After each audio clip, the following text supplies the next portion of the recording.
Every time I ask myself the same question sitting at my home here in New Delhi: what would you do if you had all the money in the world?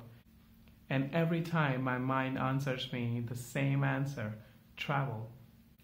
But being humans, we all are the smartest species, and with being smart, we always look for what is called stability and security. And the thing with stability and security is that we always look for the city life where we have a big house, a nice car, life insurance, investments, healthcare, and good education. And coming down to good education, you can learn all the information from the books, but life is only and only learned when you travel. And this was the reason why I actually started traveling in 2017 with all the money that I ever make. And today, in January 2018, is when I'm heading for my tour to Thailand, that I'm going to first document completely on a video and show you all what Thailand is all about. Because one, it is one of the cheapest destinations if you want to start traveling, and two, it is still absolutely breathtaking, and it's going to give you memories for a lifetime. My journey from New Delhi to Thailand took about 6 hours and 30 minutes, and I landed in the SUVARNABHUMI airport, which is the major airport in Bangkok, and visa on arrival facility was available, though the queue was a little long and took about 2 hours. And after that long wait, I headed straightway to my hotel in Bangkok to take a nice sleep before I headed to the Pattaya, the Sin City.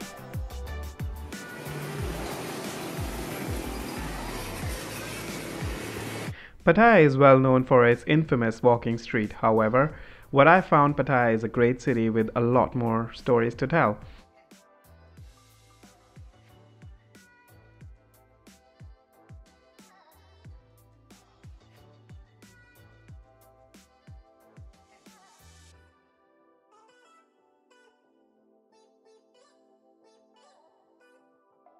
The best thing about Thailand has to be the food. It is found in every range, from the highest to the lowest to even street food, and a meal as cheap as just $1 or 180 rupees can be delectable enough to satisfy all your taste buds.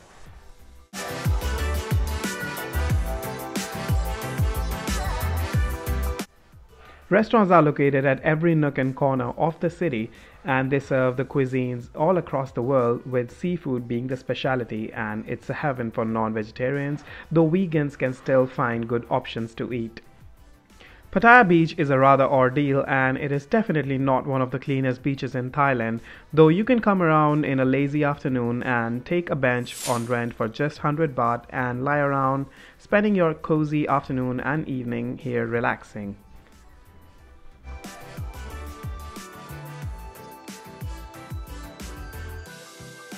I spent my evening at the walking street and at some nice clubs, and in the morning I hopped onto a tuk-tuk, and when I arrived at the pier, took a speedboat directly to the Koh LARN, which are the coral islands of Pattaya, and often not so talked about when it comes down to Pattaya city.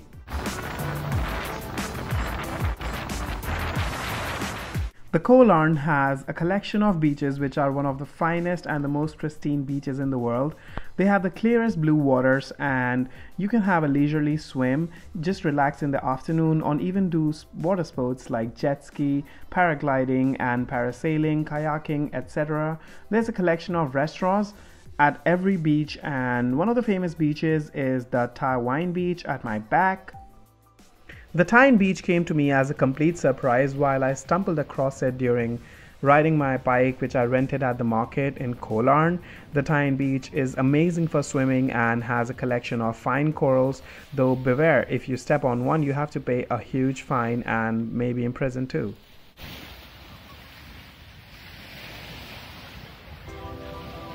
Pattaya has been misinterpreted in the books as the Sin City or the city of sex tourism, which I wouldn't completely deny in earnest, though I would say that it has a lot more to offer you. Some of the most pristine beaches, the most delectable food, the friendliest residents, and one of the finest experiences of tourism.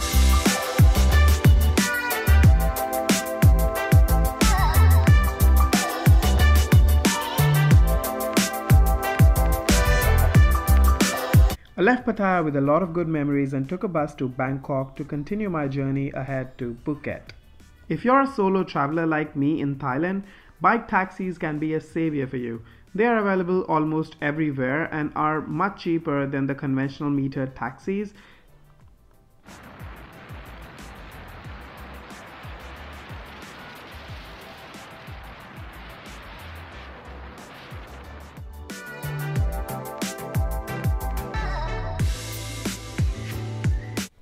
I visited plenty of airports in my traveling time, and Don Muang Airport is one of the finest when it comes down to waiting lounges. If you're like me who likes to come 2 hours ahead of the time of departure and just likes to wait and chill around at cafes, Don Muang Airport will never disappoint you. They have one of the best and the widest options of food, and the waiting lounges is just way too big. After an hour and 20 minutes of flight time, I landed in Phuket and headed straightway to the Bangla market.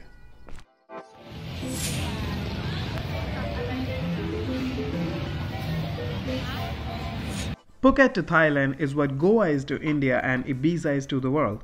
It's the place to come and thrive as a tourist, but mind you, it's not cheap. The Bangla Road in Patong hosts a selection of street food joints, souvenir shops, some bars, and utilities like money changers and even tour planners.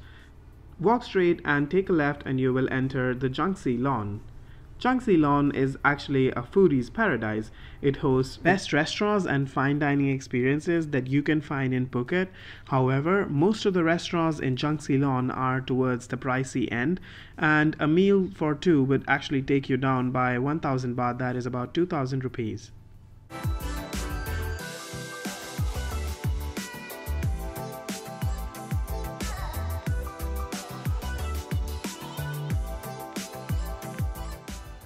After a heavy lunch at the JUNGCEYLON, I headed straight to Patong Beach. Here you can come and have a relaxing afternoon, but make sure you carry a good quality sunscreen, preferably a SPF 70 or an SPF 100 according to your skin.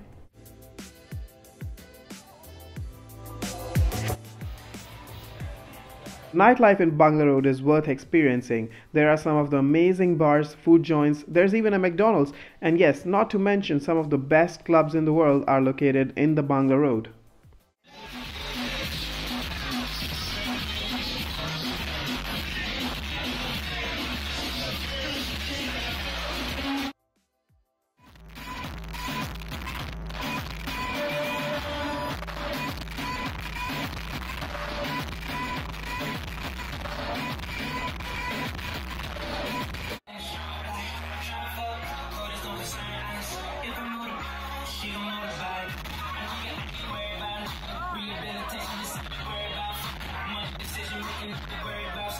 After club hopping till 4 a.m. in the morning, I went to my hotel to take a nap because the next day was a much awaited tour to the Koh Phi Phi Islands. To go to Koh Phi Phi and neighboring islands tour, you can book a tour right from the Patong market, and most of the tour agencies will actually pick you up from your hotel. A bus picks you up, takes you to the pier, and then from there you are taken to the islands on a speedboat.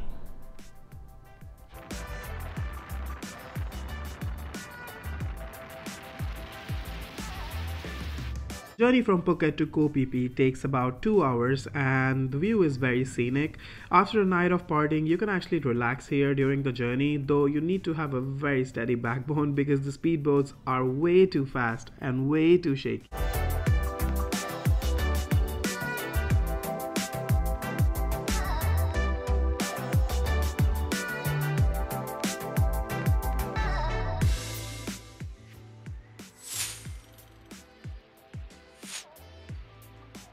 Maya Bay was the first destination of my Koh Phi Phi tour. It has one of the most pristine beaches in the world, and a lot of movies have been shot here, though going to the beach is very hard and not a lot of tour agencies will actually take you there.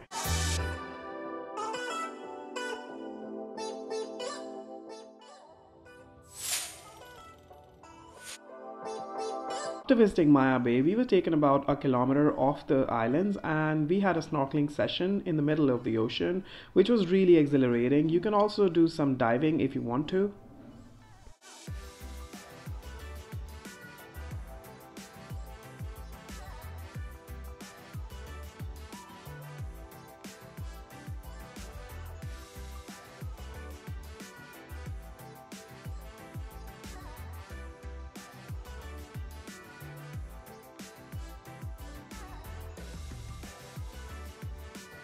The Viking cave is a fascinating piece of history and the cave houses a lot of bats. Make sure you have your pictures taken before you head to the Monkey Island.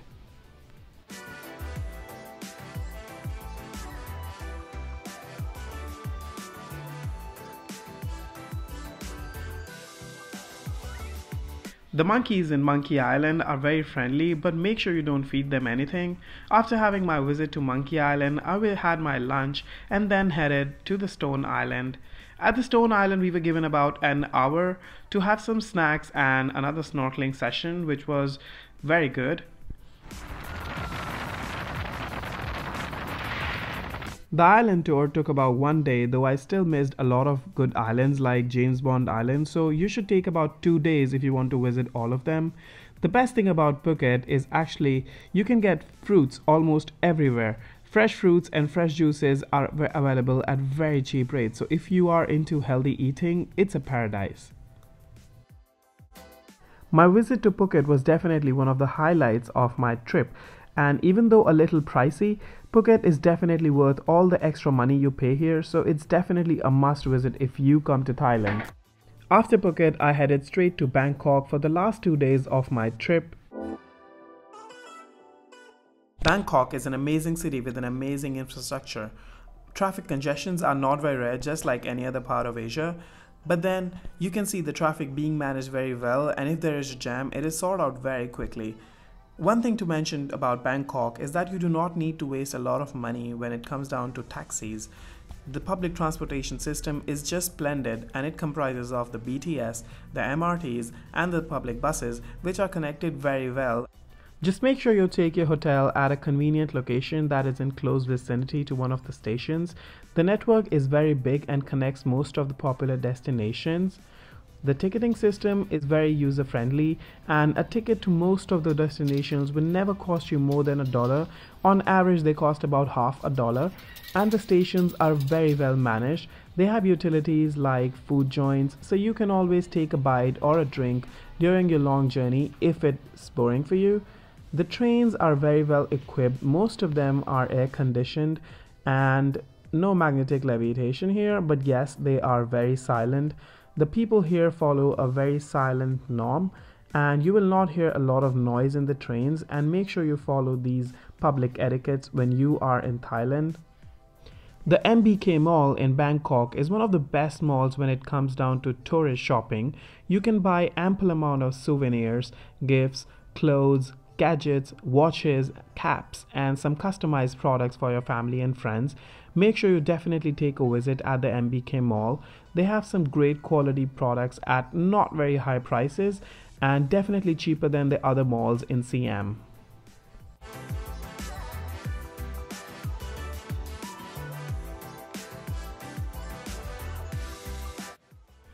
The Paragon in Siam is one of the high-end pricey malls of Bangkok, which cater to luxury shopping. So if you are into high-end brands like Burberry, Gucci, Louis Vuitton and want to shop all of them under the same roof, Siam is the place to be.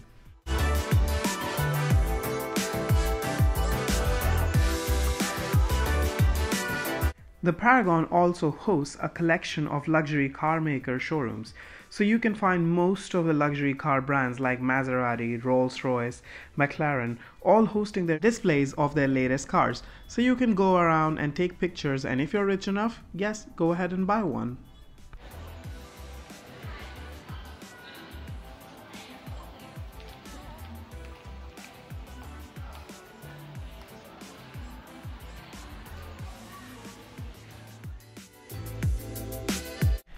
The Freedom Market in Bangkok is an exquisite outdoor market that caters to the young generation. I have tasted one of the best street foods here in Thailand in the Freedom Market. The food is pretty cheap and the quality is exceptional. Most of the shopping stalls in this market target the female audiences. Most of the people here would be selling accessories, clothing, bags, and jewelry related to the female audiences. So if you're a female or if you have a female that you really love and want to give something, you should definitely visit Freedom Market. The products are really exceptional quality.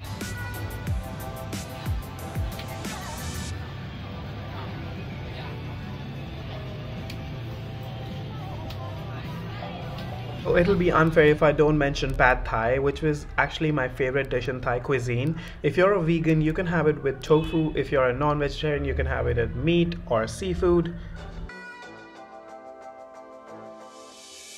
One of my favorite things to do in Bangkok was to just get out of my hotel at night and wander around the city. Bangkok has two sides. In the daytime, you see a city which is very busy. There is a congestion of traffic. Although very managed, people are still very busy and occupied with something. However, when you see that at night, it's a very chilled out city with traffic being very smooth. The weather is almost cold and very comforting, and you can go around to one of these famous Bangkok pubs and have a drink or just talk to your friends and have a really nice soothing time. And for all the backpackers and budget travelers like me, you can spend your time like me, walking into 7-Elevens and shopping for cheap food. My stay in Bangkok was a little short and I missed out on some of the important experiences from the book of the travelers. However, being a budget traveler, my priorities are very different. I do not like to waste a lot of money on luxury dining and expensive clubs. Instead, I like to live the actual city life and experience how locals live in the city. I eat normal food at most of the street stalls and shop in the local shops. And Thailand to me is a very amazing place with a lot of things to do for everyone with every price range. It was certainly not my last visit. I would be covering a lot more experiences in other videos about Thailand. If you're a budget traveler or a luxury traveler, make sure you subscribe and stay tuned.